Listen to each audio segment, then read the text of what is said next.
Good morning एवढी.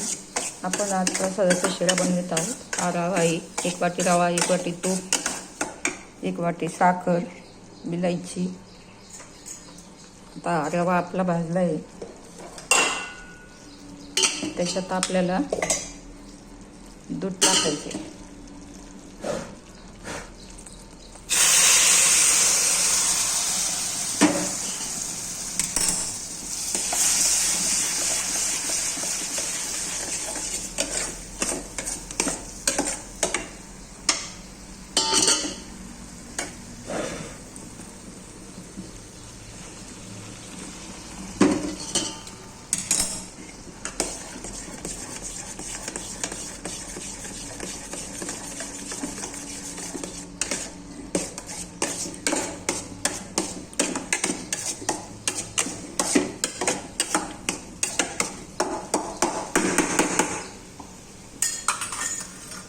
मला साखर टाकायची.